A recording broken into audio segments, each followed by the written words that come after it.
In this video, we're going to take a look at the having clause. And again, the having clause adds a condition to one or more of the columns returned.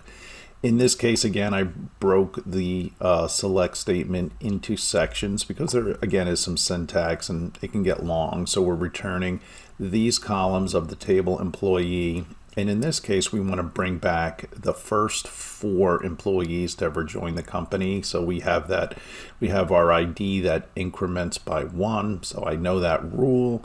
And we'll say here having ID is less than 5. So the rule here for true is going to be IDs that are less than 5, not less than or equal to, but less than 5. So if I go ahead and run this, we can see here that that's what happened. So we brought back the data, these columns, on employees whose ID or having the ID less than 5.